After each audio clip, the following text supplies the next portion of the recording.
Hi, I'm Jason, a 21-year-old who's been through more than most at my age. Growing up, I always felt like I was in the way. After my parents divorced when I was 10, my life became a ping-pong game. Mom had her new boyfriend, and Dad was quickly remarried. Neither of them seemed to remember they had a son who needed a place to call home. I just needed to figure things out. Jason, you'll stay with your dad for a while, Mom said, avoiding my eyes as she packed up my room into boxes. Dad was no better. Your mom should be taking care of this, not me, he muttered when I arrived with my bags. The back and forth continued, each day growing shorter and their patience thinner. You know, Jason, maybe it would be easier if you stayed with your Aunt Marie just until we sort things out, Dad suggested one day, not even trying to hide his relief when I agreed. Aunt Marie was different. Her home was small, but her heart was huge. You're welcome here as long as you need, Jason, she said. The first time someone made me feel wanted in years. Why don't they want me, Aunt Marie? I asked one night, the weight of my parents' neglect heavy on my young shoulders. It's not about you, Jason, it's their loss, not yours, she replied, her words a balm to my aching heart. Living with Aunt Marie wasn't just about having a roof over my head, it was about building a life.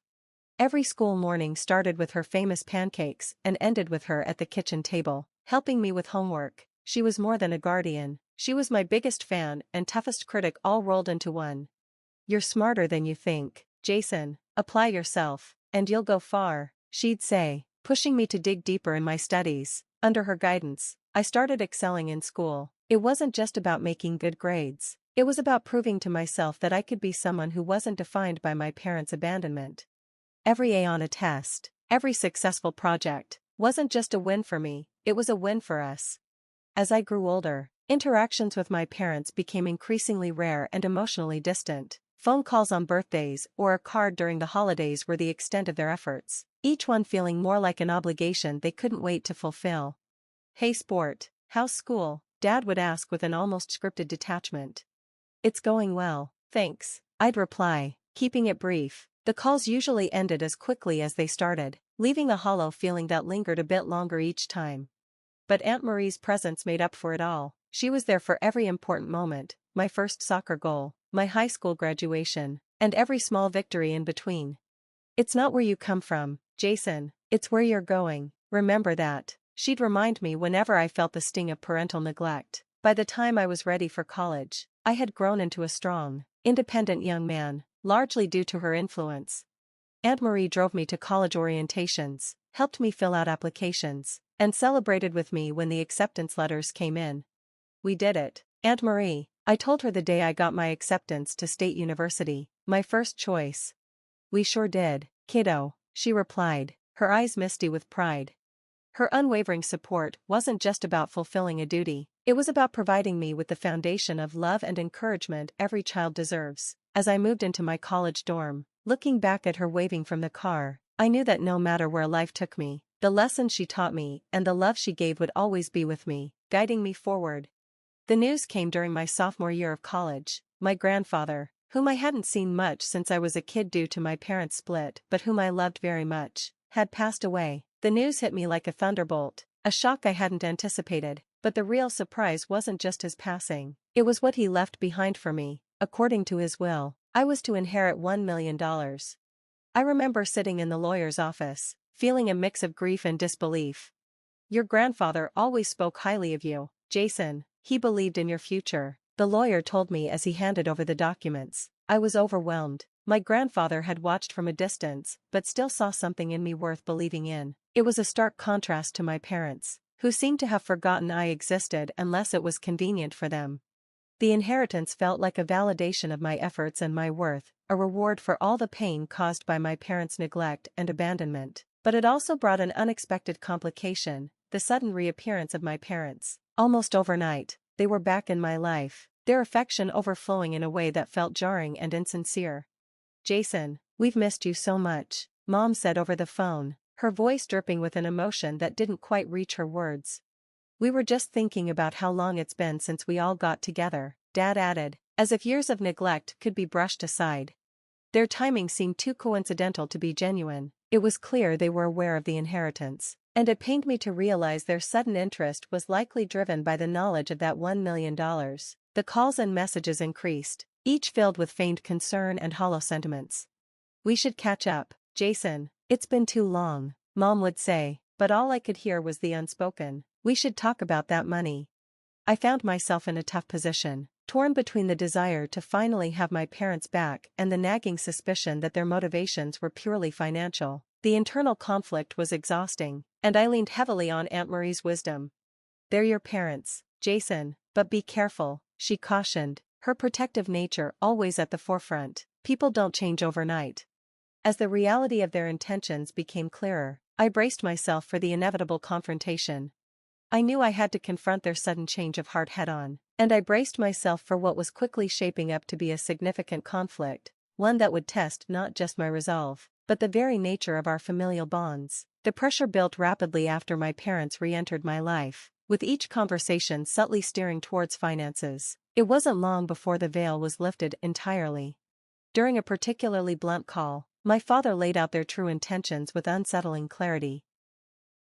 "Jason, I've got some debts that have piled up, and your siblings need support for their education. You have the means to help," Dad said, his voice a mix of faint casualness and desperation. The word family suddenly became a tool wielded with precision to guilt me into opening my wallet.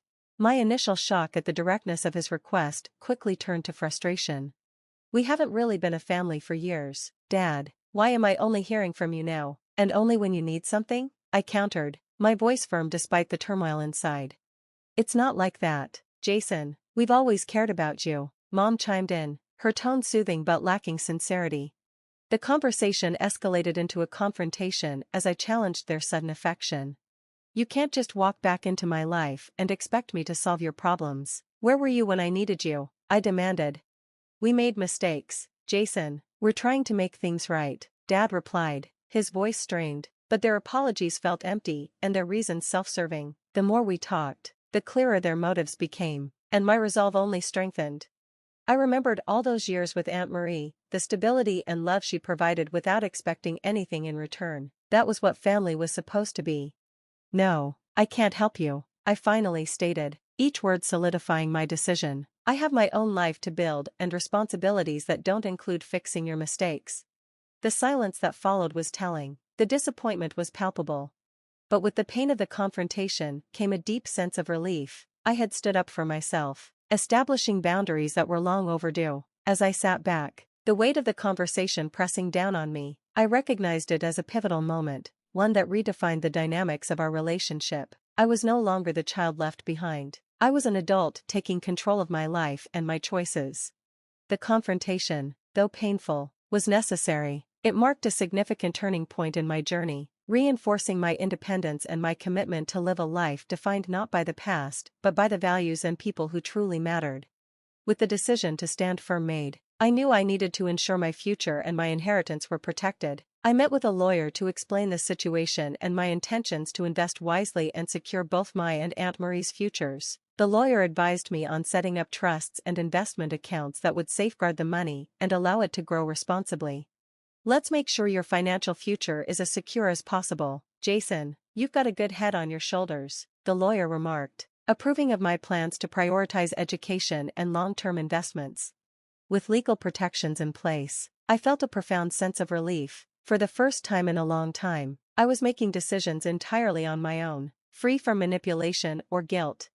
Returning home to Aunt Marie, who had been my rock throughout this entire ordeal, I sat at our old kitchen table, the same one where we'd shared countless meals and conversations. I told her everything. "Aunt Marie, I've taken care of the inheritance. There's something else. I've set up a fund for us, for the home improvements you've always talked about and maybe even a trip to Europe, like you've always wanted," I said, watching her reaction closely. Tears welled up in her eyes as she reached across the table and squeezed my hand. "Jason, you didn't have to do that. I didn't take care of you for any of this." "I know, Aunt Marie," I replied, my voice thick with emotion, "but you gave me a family when I had none. You deserve everything and more. You are the most deserving person of this money. You're the one who took care of me, taught me love, and gave me attention. You are my true mother."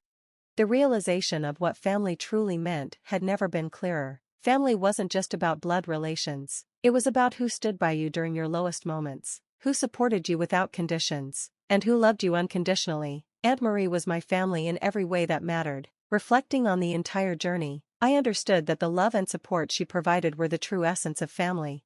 I came to realize that the challenges I faced with my parents were not merely obstacles, but valuable lessons that had fortified my resolve and deepened my understanding of loyalty and love. As I looked to the future, I felt more confident and secure in who I was and in my ability to navigate whatever life might present.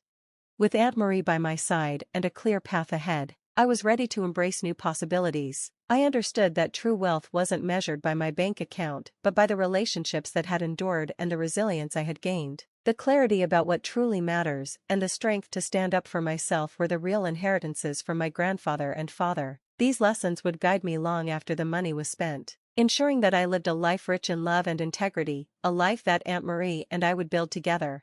That concludes our story. Now, here's a question for you. Is it ever justifiable to cut off family members financially if they only show interest when they want something? Share your thoughts and experiences in the comments below. If you found this story impactful, please hit the like button and subscribe to the channel for more thought-provoking content. Your support helps us bring these stories to light. Let's continue the conversation and explore these complex family dynamics together.